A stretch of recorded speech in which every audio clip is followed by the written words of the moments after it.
सध्या आपण बघतोय की बिग बॉस मराठी खूप गाजतंय. तुझं नाव खूप चर्चेत होतं यावेळेला. तुझ्या कानावर आली ही न्यूज? तुला वाटतं मी चुजी आहे? नाही वाटत आहे. पण तू कुठे होतीस? म्हणजे मानसी नाईक होती कुठे इतके दिवस? काय सांगशील? बऱ्याचदा ना असं पण असतं की ते डेली सोपचे खूप तास असतात. मग त्याच्यामुळे म्हणजे खूप तास 12-13 तास. हा. त्यामुळे सुद्धा काही मला प्लीज आठवण नको करून देऊ. नाही ह्यासाठी पण नाही मी एक सांगू, हे माझा खूप वैयक्तिक आणि बिलीव्ह यू मी हे माझं खूप पर्सनल अनुभव आहे. तर तुला या आजाराविषयी काही माहिती होती का? किंवा नसेल तर मग जाणून घेतलीस का?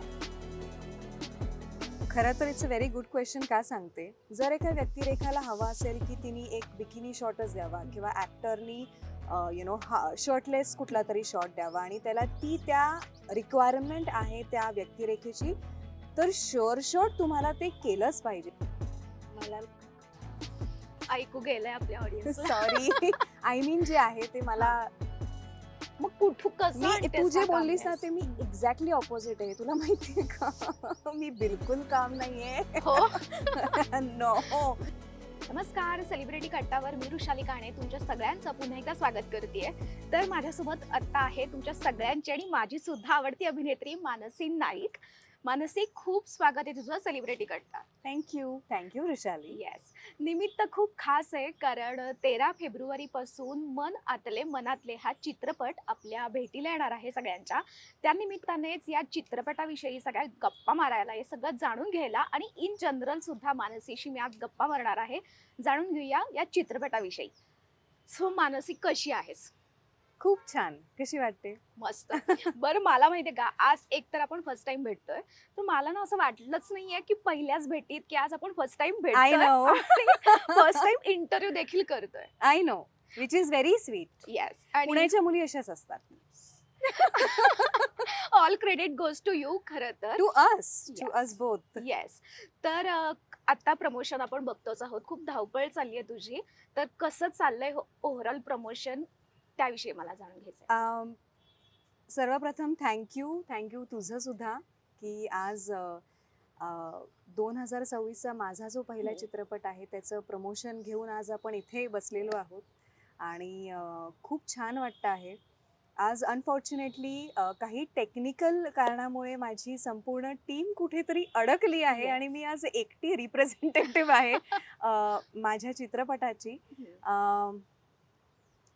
खूप एक्साइटमेंट आहे, खूप नर्वसनेस आहे. एक तर येत्या 13 फेब्रुवारीला जवळच्या चित्रपटगृहात तुम्हाला हा चित्रपट बघायला मिळणार आहे. 3 हिरो मला लाभलेले आहेत आणि उत्तम कथा, पटकथा, उत्तम संगीत आणि उत्तम स्टारकास्ट अशी एक भक्कम टीम गोळा झाली आणि जी गोळा केली ते म्हणजे मला आवर्जून सांगायला आवडेल की आपले जे प्रोड्युसर आहेत आणि one of the actors, lead actors, ते म्हणजे सुरेनजी, ज्यांचा हा खरा तर हा चित्रपट आहे. त्यांचं मी खरंच कौतुक करू इच्छिते ह्यासाठी की का सांगते वृषाली. सो फर्स्टली एकतर ते अमराठी आहेत आणि त्यांना विचार आला की त्यांनी आपल्या भाषेत हा चित्रपट बनवायला पाहिजे. सो त्यांचं कौतुक आणि मला खूप अभिमान वाटतो आपल्या भाषेचा की मराठी भाषा ही आपलीशी करून घेणारी आहे. सो एका अमराठी माणसाला वाटलं की त्यांनी या भाषेत आपण एक चित्रपट घेऊन प्रेक्षकांच्या पुढ्यात जावं. फॉर युअर इन्फॉर्मेशन, ह्या चित्रपटाला बनायला तब्बल 7 ते 8 वर्ष लागलेली आहेत. सिरियसली. सो हा प्री कोविडच्या अगोदर काही पॅचमध्ये शूट झाला, मग कोविड हिट झाला आणि मग पोस्ट कोविड. सो असे जे काही एक उतार चढाव आहे ते आपण सगळ्यांनीच बघितलेले आहेत. गणितं फार बदलली, इंडस्ट्रीची खास करून फार बदलली. सो ह्यासाठी सुद्धा मला कौतुक त्यांचं आणि त्यांच्या संपूर्ण टीमचं, आमच्या दिग्दर्शकांचं, जेम्स सरांचं, सर्व कलाकारांचं मी करू इच्छिते की कोणीच कुणाला सोडलं नाही.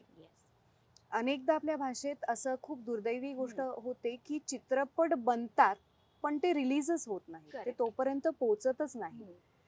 पण सुदैवाने आम्ही सगळे नशीबवान आहोत आणि हे फक्त आणि फक्त त्यांच्यामुळे आहे की आज 13 फेब्रुवारीसाठी जो रिलीज होतोय चित्रपट, त्यासाठी आज मी प्रमोशन करते. येस. खरं तर हा चित्रपट जो आहे तो एका आजाराशी संबंधित आहे, हो ना? हो. थॅलेसिमिया गिल्बर्ट सिंड्रोम हो. असं या आजाराचं नाव आहे.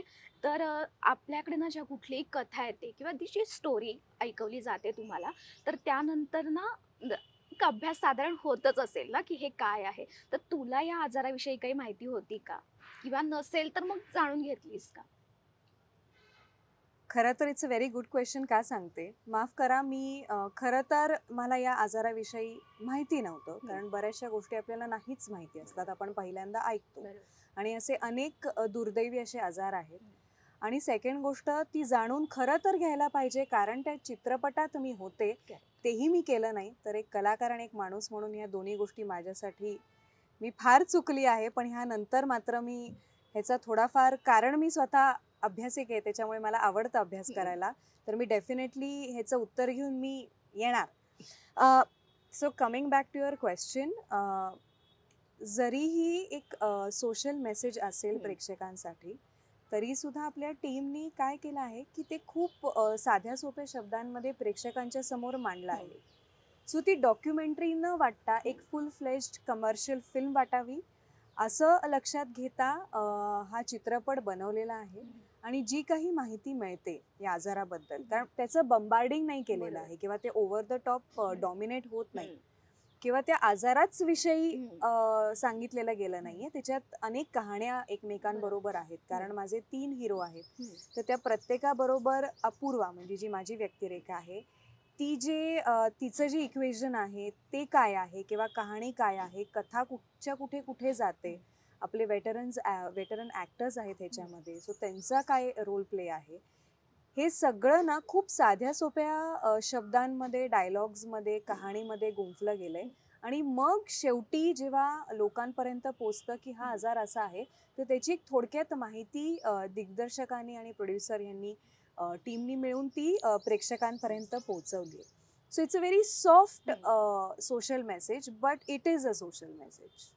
पण एखादी भूमिका जेव्हा तुझ्याकडे येते, तर तेव्हा तू ना त्याच्यातले मधले कुठले असे पॉइंट्स बघतेस, की तुला असं वाटतं की नाही ही करेक्ट आहे भूमिका, आणि जी भूमिका करून तुझ्या करिअरला ना काहीतरी एक वेगळं वळण आपण एक म्हणतो ना, किंवा काहीतरी एक मला वाटतं की नाही मला ही भूमिका करायचीच आहे. येस. असा कुठला असतो थॉट? तर तू मला विचारशील तर आत्तापर्यंत खरं असं नव्हतं की मी असा फार विचार करत होते, कारण एकतर काम करणं फार गरजेचं आहे आत्ताच्या युगामध्ये. मग ते कोणतंही काम असो, पण काम करणं सातत्याने आणि प्रेक्षकांच्या समोर राहणं हा खरं माझा कल होता. पण आजपर्यंत मी कधी विचार नाही केला की मी कोणती भूमिका करती आहे किंवा माझा रोल किती आहे किंवा तो मोठाच आहे का, तो लहानच आहे का. सुदैवाने आणि टू माय फेट, I am very blessed and lucky and grateful entirely की मला मिळालेले सगळे लीड्सच होते. आणि ते लोकांपर्यंत पोचले, तसे ते चित्रपट झाले. मल्टी स्टारर चित्रपटमध्ये मी होते. माझा पहिला 2 पात्री चित्रपट हा मागच्या वर्षी आला, सकाळ तर होऊ द्या. त्याच्यामध्ये मी आणखीन थोडीशी मॅच्युअर झालेली होते, with age, with acting, with time, both as an actor and as a human being. So मला विचारशील तर खरं तर विचार करायला पाहिजे प्रत्येक कलाकाराने की आपण नक्की काय करत आहोत. ह्यासाठी नाही की त्याचा काय लेंथ आहे रोल, पण ह्यासाठी की त्याच्यावरती आपण काय अभ्यास केला पाहिजे. बरोबर. आपला एक वैयक्तिक एक आपला होमवर्क असतो ना, त्यासाठी. तर मी त्या कॅटेगरीमधली आहे की मी होमवर्कसाठी विचारते की एक्झॅक्टली ही व्यक्तिरेखा कशी आहे. आता ऑब्व्हियसली विथ एक्सपिरियन्स, अनुभवाने हा विचार डोक्यात येतो, तो लगेच काही येत नाही. पूर्वी माझा एवढा अभ्यास नव्हता, आता तो आहे. त्यामुळे आत्ता पण जेव्हा मी इतक्या सुंदर सुंदर कथा ऐकते ना, तेव्हा मला ते दिसायला लागतं. आणि ती मजा आहे त्या कथेची किंवा ती जादू असते त्या कथेची, की तुम्हाला ती व्यक्तिरेखा दिसायला लागते डोळ्यांसमोर. तर असं जेव्हा होतं तेव्हा मला असं वाटतं की तो चित्रपट नक्कीच केला पाहिजे. येस. उपेंद्र सर आहेत, उपेंद्र लिमये सर आहेत. जी. त्यांच्यासोबत तुमचे कसे सीन आहेत आणि कसा अनुभव होता ओव्हरऑल तुझा? सरांबरोबर खरं तर माझं क्लायमॅक्स मध्ये फक्त तो एक फाईट सीन आहे. अच्छा, डिशुम डिशुम टाईप आहे. तुला आवडतात असे सीन करायला? ऑफकोर्स, बाय ऑल मीन्स, हा. कारण मी आहे तशी फिल्मी. हम्म. आणि कारण मी माझ्या पहिल्या चित्रपटात हम्म. पण केल्या होत्या त्या सगळ्या scenes. गोष्टी केल्या आहेत. म्हणजे Yes. मी स्टंट्स पण मी स्वतःच केलेले आहेत. हम्म. आणि सरांनी म्हणजे महेश सरांनी हम्म. तेव्हा जबरदस्तमध्ये माझ्याकडून आणि पुष्करकडून ते सगळे स्टंट्स आमच्याकडून करून घेतले होते. तर तसं यावेळेस पण तेवढे ऑफकोर्स त्या व्हॉल्यूमचे किंवा त्या इंटेन्सिटीचे हम्म. नव्हते, पण तरी सुद्धा त्या 1-2 सीनमध्ये सरांबरोबर स्क्रीन शेअर करायला मिळाला. ऑफकोर्स मी सुद्धा त्यांची फॅन आहे आणि खूप छान वाटलं. He is very supportive, very warm to work with. Yes, त्यांना एक मेसेज द्यायचा असेल आता, तू काय देशील? ते सर, आता आय इथे लव्ह नाहीये. You. I love you and I will always love you. Okay. Due respect. वा. तू आता खूप गॅप नंतर आलीस, म्हणजे सकाळ तर होऊ द्या हा चित्रपट तर तुझा रिलीज झालाच तेव्हा, पण खूप गॅप नंतर तू आता पुन्हा आम्हाला सगळ्यांच्या भेटीला आलीस. तर मध्ये पण असं असतंच ना की आपल्याकडे रोल्स येत असतात वगैरे, हा, तर तू अशी खूप चूजी आहेस की खूप असं विचार करून तू असा गॅप घेतला होतास? काय सांगशील त्याबद्दल? तुला वाटतं मी चुजी आहे? नाही वाटत आहे. पण तू कुठे होतीस, म्हणजे मानसी नाईक होती कुठे इतके दिवस? काय सांगशील तू आता? आय नो, मी पण विचारते मला की मी कुठे होते. I don't know where I हा. वॉज. नाही, पण असं नाहीये. मी वृषाली व्हेरी होल हार्टेडली आणि व्हेरी नॅचरली मी खरं चुजी नव्हते, हेच मला बॅकफायर झालंय. ओके. कुठल्याही पद्धतीने यू कॅन हा. Put it up. But then I am back for sure and for good. Yes, yes. आता ना आपण जस्ट ना काय म्हणतात, जनरल बोलतोय आता आपण, की आता ना आपण बऱ्याचदा असं ऐकतो, स्पेशली हे ऍक्ट्रेसच्या बाबतीत आपल्याला बघायला मिळतं की स्क्रीनवरती आपल्याला दिसायचंय, छानच दिसायचंय, तर त्याच्यासाठी ना तुम्ही फिट राहणं गरजेचं आहे. म्हणजे हो. ओव्हरऑलच आपल्याला आयुष्यामध्ये फिट राहणं गरजेचं आहेच, पण स्पेशली ऍक्ट्रेसच्या बाबतीत असं होतं की तुम्ही फिजिकली फिट दिसणं गरजेचं आहे. म्हणजे वेट गेन स्पेशली मला म्हणायचं आहे. त्याच्यानंतर हे सगळं तुम्हाला जर मॅनेज करायचं असतं, तर ते प्रेशर वाटतं तुला, की असं वाटतं की नाही आता गरजच आहे ती वगैरे? काय वाटतं तुला? नाही, डेफिनेटली प्रेशर वाटतं. आणि हे फक्त फिमेल आर्टिस्टसाठी नाही आहे, ते मेल आर्टिस्टसाठी सुद्धा आहे. ओके. कारण आपल्याला अनफॉर्च्युनेटली काय आहे की प्रेक्षकांच्या नजरेतून ना जर तुम्ही बघितलं ना, तर ती आपल्याला सवय लागली की ना ऍक्टर हा फिटच असला Correct. पाहिजे, 6 पॅकेट्सवालाच असला पाहिजे, किंवा एक feet tall, long legs, fair skinned, असं ना आपण त्याला ना खूप ऑब्जेक्टिफाय केलेलं आहे, विच शुडंट बी इट. ते खरं चुकीचं आहे. कारण ऍक्टिंग सोडून ते सौंदर्य दिसतं Correct. आणि सौंदर्य पलीकडे ऍक्टिंगच दिसत नाही. करेक्ट. सो मला असं वाटतं की कुठल्याही ऍक्टरनी ऍक्टिंग दिसावी असं ती ठेवण ह्यासाठी करावी, कारण ती व्यक्तिरेखा काय मागती आहे. जर एका व्यक्तिरेखाला हवा असेल की तिने एक बिकिनी शॉटच द्यावा, किंवा ऍक्टरनी शर्टलेस कुठला तरी शॉट द्यावा, आणि त्याला त्या रिक्वायरमेंट आहे त्या व्यक्तिरेखेची, तर शुअर तुम्हाला ते केलंच पाहिजे. ती मेहनत मग तुम्हाला कारण ती डिमांड आहे त्या रोलची.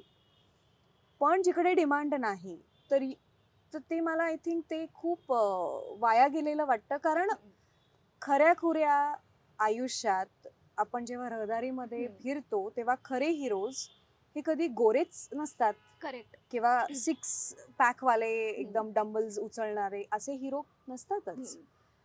सो काय आहे की ती ऍक्टिंग दिसणं गरजेचं आहे, ती व्यक्तिरेखा दिसणं खूप गरजेचं आहे. आणि कुठेही ऑब्जेक्टिफाय किंवा कलर कोडेड नसून मला असं वाटतं की beauty comes in all colour, shape and size.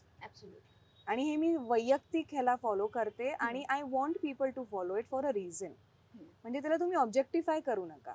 Everyone is beautiful. Correct. तुमची नजर सुंदर असली पाहिजे. पण असं झालंय कधी की तुझ्याकडे एखादं काम आलंय, पण असं झालंय की नाही, थोडंसं वेट गेन झालेलं आहे त्याच्यामुळे हे नको? म्हणजे आत्ताच एक उदाहरण आहे माझ्याकडे की 1-2 ऍक्ट्रेसना असं झालं की नको, त्यांचं जरा वेट गेन आहे, मग दुसरी आपण एक ऍक्ट्रेस बघूया एका प्रोजेक्टसाठी. तर असं तुझ्या बाबतीत झालंय किंवा तुझ्या ओळखीतल्या काही ऍक्ट्रेस सोबत असं झालंय का, ऍक्ट्रेस फ्रेंड सोबत? सो फॉर्च्युनेटली और अनफॉर्च्युनेटली माझ्या बाबतीत हा. असं नाही झालंय. कारण एक ठराविक जर एका कलाकाराला ना तो जर टाइम दिला ना वेट गेन किंवा वेट लॉस करायला जी रिक्वायरमेंट हा. आहे रोलची, तर ते डेफिनेटली त्या ढाच्यात बसू शकतात. Correct. I mean it's completely up to the, मला असं वाटतं वेळेवर सोडलं पाहिजे, कारण वेळ time plays a very vital role. Correct. आणि जर प्रोडक्शन हाऊसकडे तर जर तो वेळ असेल तर त्यांनी वेळ द्यावा, आणि नसेल तर डेफिनेटली रिप्लेस करावं. दोन्ही गोष्टी आहेत. करेक्ट. जसं तू मगाशी म्हणालीस की गणित खूप बदलली आहेत, इंडस्ट्रीची बदलत चाललेली आहेत. तुला काय वाटतं की एक्झॅक्ट काय बदललेलं आहे इंडस्ट्रीचं ओव्हरऑल स्वरूप, आणि त्याबद्दल तू काय सांगशील? सो पॉझिटिव्हली हम्म. बदलली असंच म्हणेन मी. हो. अं, चांगले चित्रपट आपल्या हम्म. इंडस्ट्रीमध्ये Yes, बनत आहेत, yes. चांगले कथा आहेत, चांगले कलाकार येत आहेत, आणि मला असं वाटतं त्या कलेचा मी भाग होऊ शकते ह्याच्यापेक्षा नशीबवान मी नसीनच. कारण माझा जीव की प्राण आहे अभिनय आणि ऑफकोर्स डान्स. सो मला ते करायला मिळत आहेत, आणि आता कुठेतरी मला असं वाटतं, कारण एक व्हरायटी झाली ऑफ प्लॅटफॉर्म्स. OTT आहे, चित्रपट आहेत, नाटक आहे, मालिका आहेत, पॉडकास्ट घेतात, इंटरव्ह्यूज घेतात, रील्स आहेत, काय नाही आहे. येस. सो आपण कोणावर डिपेंड नाही होत, आणि I think that makes it more beautiful. Yes.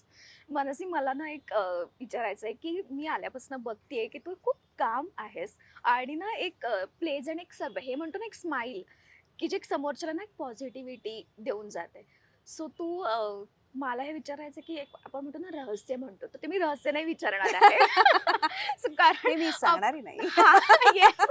मला माहिती आहे की तू नाही सांगणार, पण मला तुला हे विचारायचं की हा हा जो सगळा एक असतं की एक कामनेस असतो, पॉझिटिव्हिटी असते, की हे ना अशी सहज येत नाहीत. त्याच्यासाठी ना आपण एक मेडिटेशन म्हणू शकतो आपण. ह्या सगळ्या गोष्टी असतो किंवा एक माहीत नाही आपलं, पण मोस्ट ऑफ द टाइम मेडिटेशनच कामी येते. सो तू ह्या सगळ्यावर किती विश्वास ठेवतेस, आणि तू खरंच करतेस का मेडिटेशन? मला मेडिटेशन, ऐकू गेलंय आपल्या ऑडियन्सला. सॉरी, आय मीन जे आहे ते मला, मग कसं मी आणतेस तू जे हा बोललीस ना calmness? ते मी एक्झॅक्टली ऑपोजिट आहे. तुला माहितीये का? मी बिलकुल काम नाहीये. हो.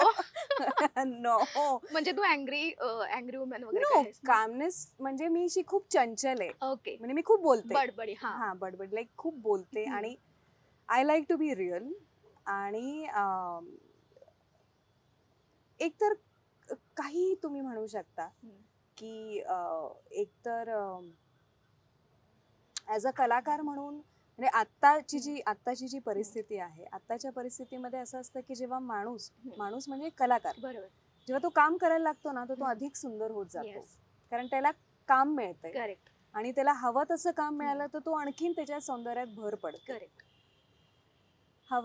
हव्या तशा गोष्टी जेव्हा करायला मिळतात किंवा त्या वातावरणात आपण जगायला लागतो ना, तर तेव्हा तुम्ही 360 डिग्री Correct. बदलता. आणि माझ्या बाबतीत ऑफकोर्स काही लोक आहेत किंवा काही घटक आहेत, काही गोष्टी आहेत की ज्यांनी मला बदलवलं. बरे वाईट, चांगले, खूप वाईट, सगळंच. पण ह्यात मी स्वतःला मदत केली मीच. वा, हे किती छान ना. आणि ह्याच्या पलीकडे काहीच नाहीये. कारण मी जर म्हणलं मला काम करायचंय तर मी काम करणार. मी जर म्हणलं मला अजिबात काम करायचं नाहीये तर मी नाही करणार. हेच लाईफचे आहेत म्हणजे गोष्टी, की how you accept your no. आणि I think just being in your own skin, आणि फार काही टेन्शन घेऊ नका. आपणच आपली लाईफ कॉम्प्लिकेट करतो. पण हे असं असतं ना ग, म्हणजे जेव्हा तू म्हणालीस की मला जर का काम करायचंय तर ते होतं की तुला जर असं मनात विचारायला काम करायचंय तर ते ऑटोमॅटिक येत राहणार आहे. ऑफकोर्स कारण ती येस, तसे पॉझिटिव्हिटी व्हायब्रेशन्स हा, असतात. एक्झॅक्टली. मॅनिफेस्टेशनवर किती विश्वास आहे तुझा? भरपूर. झालेत, खऱ्या होतात गोष्टी. माझ्या माणसांवर जेवढा विश्वास नाही तेवढा माझ्या देवांवर विश्वास आहे. आणि कॅट्सवर तो आहेच. त्यांचा माझ्यावर विश्वास आहे हेच खूप आहे. मलाही भेटायचं तुझ्या कॅट्सना, बिकॉज मी 6 जण आहेत ते. येणार मला भेटायचंय. आपण एक इंटरव्ह्यू मोर करूया दॅन वेलकम. पक्का. येस. काय तुला असं ना, आता बऱ्याचदा आपण हे ऐकतो की घरात जेव्हा प्राणी असतात ना तेव्हा एक आपलं लाईफ चेंज होऊन जातं, खूप पॉझिटिव्हिटी येते. तुझ्या आयुष्यात असं काही झालंय का त्या मांजरांमुळे? तुझ्या त्या तू मदर ऑफ 6 असं पण लिहिलंयस है हो ना हो cat बायोमध्ये? mom of yes, cat Maugham. So असं काही झालंय तुझं लाईफ चेंजिंग वगैरे असं काही? Everything everything. कारण Yes. एकतर ते 6 जण आहेत Correct. आणि म्हणजे number is not the main part. हम्म, ते ना असे वेगवेगळे 6 लोक आहेत. हम्म. सी प्राण्यांमधलं फक्त एकच दुर्दैवी गोष्ट आहे की ते बोलू नाही शकत. बाकी त्यांच्या सगळ्या भावना या माणसांसारख्या Correct, असतात. correct. सो माझ्या घरात ते 6 जण आहेत आणि ते 6 वेगवेगळ्या भावनेची लोक आहेत. आणि डेफिनेटली मी त्यांच्याबरोबर पेशंट राहायला शिकले. एक तर माझ्यामधली ममता हम्म, जागृत झाली. वा. कारण मी एकीची आई आहे, हम्म. मग नंतरच्या बॅचची आजी आहे आणि नंतरची जी शेवटची हा. जी बॅच आहे त्यांची पणजी आहे. सो मी ते सगळे रोल्स प्ले करते. हा. आणि आहेत ते म्हणजे माझं घर जागृत राहतं माझ्या Yes. मांजरांमुळे. करेक्ट. ग्रुपिझम आपण ऐकतो इंडस्ट्रीमध्ये, खूप ग्रुपिझम आहे, ग्रुपिझम आहे असं ऐकतो. आणि तू इतकी वर्ष आज इंडस्ट्रीमध्ये काम करतेस आणि ना काही कलाकारांच्या बाबतीत असं पण ऐकू येतं की त्यांच्याकडे ना एखादा रोल येतोय, आपण मधल्या काही गोष्टींमुळे तो येत नाही त्यांच्यापर्यंत. सो तुझ्या बाबतीत असं काही घडलेलं आहे का जे तुला वाईट तर ऑफकोर्स वाटलं असेलच, तर असं काही तुझ्या बाबतीत घडलंय का ग्रुपिझममुळे काही? सी ग्रुपिझम सगळीकडेच आहे आणि त्याच्यात बदल होणारही नाही, हम्म. कारण ते फार नॅचरल गोष्ट आहे. हम्म. पण ग्रुपिझम आहे हे कारण पुढे करून आपणच घरी बसणं किंवा आपणच स्ट्रगल न करणं हे आता मला चुकीचं वाटतं. जे कदाचित मी सुद्धा त्या भूमिकेत होते की नाही मला बोलवतच नाहीत किंवा मला कन्सिडरच करत नाहीत. तर तसं न करता मला असं वाटतं आपणच पुढाकार घेऊन एक नाही तर आणखीन बाकीचेही दरवाजे आहेत तिथे कुठे ना कुठेतरी आपलं तुम्ही जर तेवढे टॅलेंटेड असाल आणि तुमच्यामध्ये तेवढी जर क्षमता असेल तर तुम्हाला कोणीही काम देऊ शकतं. बरोबर. आणि राहिली गोष्ट की माझ्याबरोबर असं नाही म्हणणार अनेकदा झालंय. झालं जरी असेल ना तरी मी त्याचा बोबाटा नाही करत म्हणजे आणि कुणाला करूही देत नाही. अनफॉर्च्युनेटली लोकांना असं वाटतं किंवा वाटलंही असेल की अच्छा काम नाही म्हणून हे वगैरे. तर एव्हरीथिंग इज बाय चॉईस खरं तर. आणि व्हेरी नॅचरली सेईंग ग्रुपिझममुळे चित्रपट मिळत नाही, तर हे कधी कधी होतं पण आणि कधी कधी नाहीही होत. म्हणजे दोन्ही त्याचे बाजू आहेत. तर त्याचं ठीक आहे, ते डोक्यापर्यंत नाही न्यायचं. बरोबर. आपण कामावर लक्ष द्यावं आणि आपण सातत्याने काम करत राहिलो ना तर एकतर ते आपल्यासाठी फिजिकली आणि मेंटली खूप छान आहे. आणि see at the end everything comes to vitamin M which is पैसे. आपलं घर चालतं. सो ते कसं चालतं काय चालतं हे आपल्याला लोकांना सांगायची गरज नाहीये. आणि कितीतरी लोक आहेत आपल्या सोसायटीमध्ये की जे कष्ट करून पुढे आलेली आहेत. उलट आता मला खूप कौतुक वाटतं की रील्स जे करतात, रील स्टार जे आहेत त्यांना आता तो प्लॅटफॉर्म मिळाला. आता मॉनिटायझेशन तिकडे सुरू झालेलं आहे. आता त्यांचीही घरं चालतात. सो तू भारतभर काय किंवा भारताच्या बाहेर पण काय, आज रील्सवर दुनिया झाली एक रील्स. म्युझिक इंडस्ट्री आलेली आहे. चांगले चांगले वेगवेगळे चित्रपट होत आहेत. चित्रपटात नवीन कलाकारांना वाव मिळतो आहे. OTT प्लॅटफॉर्म झालेत, अनेक OTT झालेले आहेत, पॉडकास्ट झालेले आहेत, नाटक विभाग इतके आहेत, नाटकात कितीतरी नवीन चेहरे दिसतात. सो तू बघितलं मी आता बोलता बोलता जर मी एवढं सगळं जर एक इट्स लाईक अ फराळाचं ताट येते तुमच्या पुढ्यात, मग तुम्ही आता तरी रडलं नाही पाहिजे. जे मी माझ्यापासून सुरुवात केली की आता मी नाही रडणार. आता एवढं आता आहे तर ऑप्शन्स खूप आहेत. आता काम मिळत नाही साठी रडायचं नाही कोणी. शेवटचे 2 प्रश्न घेऊया आणि आपण एक ओव्हर करूया. मराठी मालिकामध्ये सध्या आपण बघतोय खूप नवीन नवीन चेहरे येत आहेत. तुला सुद्धा आम्ही खूप आधी बघितलेलं आहे मालिकांमध्ये. मला पर्सनली अशी माझी इच्छा आहे की तू पुन्हा मालिकेत यावं, कारण त्या निमित्ताने आपण खूप इंटरव्ह्यू करू ग म्हणून. तर तुझी अशी इच्छा आहे का की तुला मालिकेत काम करायचंय पण योग्य संधीची तू वाट बघतेस रोलसाठी? योग्य कथेची वाट बघते मी. जर चांगली मालिका चालून आली किंवा मला असं वाटलं की नाही ही कथा खूप छान आहे आणि मला त्या व्यक्तिरेखेसाठी ऑडिशन द्यायला पाहिजे तर नक्कीच, वाय नॉट. पण बऱ्याचदा ना असं पण असतं की ते डेली सोपचे खूप तास असतात, मग त्याच्यामुळे म्हणजे खूप तास, 12-13 ते तास. ते हा, त्यामुळे सुद्धा काही मला प्लीज आठवण नको करून देऊ. नाही ह्यासाठी पण नाही मी एक सांगू, हे माझा खूप वैयक्तिक आणि बिलीव्ह यू मी, हे माझं खूप पर्सनल अनुभव आहे. मालिका तुमचं पाठांतर खूप स्ट्रॉंग करते, खूप. म्हणजे आम्ही दिवसाला 16 म्हणजे 15 16 सीन्स केलेले आहेत. तर त्याच्यामध्ये ना पाठांतर किंवा कॅमेरा आणि ह्या सगळ्या गोष्टी ना ही मालिका शिकवते. तर माझं तर of course I am very blessed. मी दोन्ही केलं. मी आले चित्रपटातून, मग मी मालिकेत गेले. पण मालिकेमुळे मला माझ्यामधला खूप फरक नंतर लोकांना जाणवला ॲज अ कलाकार म्हणून. Yes yes. आणि एक शेवटचा प्रश्न घेऊया. सध्या आपण बघतोय की बिग बॉस मराठी खूप गाजतंय, तुझं नाव खूप चर्चेत होतं यावेळेला. तुझ्या कानावर आली ही न्यूज? दरवर्षी असते येस. ती. तर मलाच नंतर कळतं की ओ मी चाललीये. ओके. येस. पण तुझी काय रिॲक्शन असते जेव्हा फर्स्ट तू बघितलीस ही न्यूज किंवा बघतेस तेव्हा काय रिॲक्शन असते? या वर्षी पण मी आहे. वाह! पण मग तुला जायला आवडेल आणि अशी कधी संधी मिळालेली तुला? नाही नाही, व्हेरी व्हेरी व्हेरी हॅपी की नॉट जस्ट मराठी, म्हणजे आपल्याच भाषेत नाही तर हिंदी भाषेतली पण चॅनल्स मला अप्रोच करतात दरवर्षी. मला 2दा हिंदीसाठी अप्रोच केलं गेलं होतं, मराठीसाठी दरवर्षी करतात. पण का जात नाहीस मग पण तू? जा ना. पण जेन्युअनली माफ करा, मी फार फॉलोअर नाही आहे बिग बॉसची. पण मी जे काही बघितलेलं आहे ते खूप भारी आहे आणि छान आहेत सगळे. वा. आत्ताचं मला फार बघता नाही आलं, पण जे काही मी ऐकते किंवा कधी कधी असं माहिती असतं की अरे, म्हणजे हिंदीचं मला जास्त माहिती होतं बिकॉज सलमान खान आहे. तर सलमान खानला बघायला, आज काय सलमान खाननी घातलंय हे बघायला मी एपिसोड बघायचे. Saturday Sunday episode. हा, म्हणजे एकदा त्याला बघितलं की अच्छा ठीक आहे, अभि चेंज, येस. Channel change. वा. तुला माहिती, माझी आई पण हेच सेम करते. फक्त एक सॅटर्डे संडे एपिसोड बघते, पूर्ण आठवड्याचा तिला कळून जातो एपिसोड काय आहे ते. सी, म्हणजे माझ्यासारखे आहे. म्हणजे Yes. काकू तुम्ही माझ्यासारखे आहात. Yes yes. 13 फेब्रुवारीला पिक्चर रिलीज होतोय, चित्रपट. ऑडियन्सना आपल्याला काय सांगशील की हा चित्रपट का बघावा ऑडियन्सनी थिएटरमध्ये जाऊन? आउट अँड आउट मासेसाठी बनलेला हा चित्रपट आहे, मनातले मनातले. आणि मला असं वाटतं की खूप काळानंतर एकतर मल्टीस्टारर चित्रपट येत आहे. तुमचा आशीर्वाद खूप मोलाचा आणि खूप महत्त्वाचा आहे, तो नेहमीच असतो, असाही पुढे राहू देत.